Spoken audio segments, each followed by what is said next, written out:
గీతామూర్తి టాక్స్కి స్వాగతం సుస్వాగతం. ఈరోజు నేను మీకు పాలక్ కిచిడి చూపిస్తున్నాను.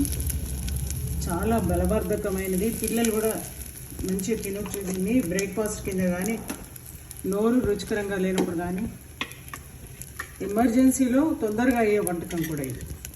వీటన్నిటినీ ఎన్నో పోషకాలున్న ఈ పాలక్ కిచిడిని నేను మీకు చూపిస్తున్నాను. తాలింపు పోపు గింజలు వేసాను, ఇంగు వేసాను, రెండు కరిగిన మిశ్రమాలు వేస్తున్నాను. నేను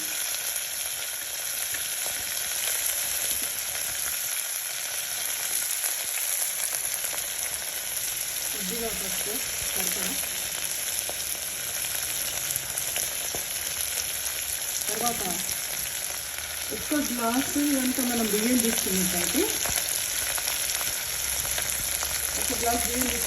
సగం గ్లాసు పెసరపప్పు తీసుకోవాలి. ఒకవేళ మీరు పెసరపప్పులో నేను ఇంతకుముందు 2 చెక్క సన్న పెసరపప్పు వాడండి, లేదా ఇప్పుడు నేను కొత్త పెసరపప్పు వాడుతున్నాను. నేను ఎక్కువ మట్టికి ఆర్గానిక్ వాడడానికి ప్రయత్నం చేస్తుంటాను.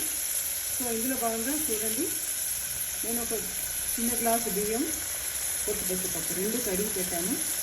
గ్లాసు బియ్యం అయితే దాదాపు సగం గ్లాసు పెసరపప్పు వేసాను.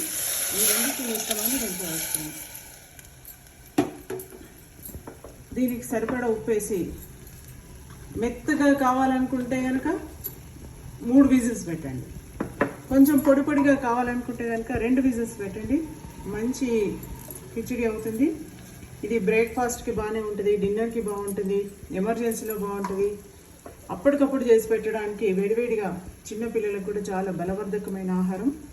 దీన్ని ఎక్కువగా వాడినట్టయితే బ్రేక్ఫాస్ట్ వేళలో మనకు ఓపిక లేనప్పుడు ఇది చేసుకోవచ్చు. అందరికీ జై శ్రీరామ్.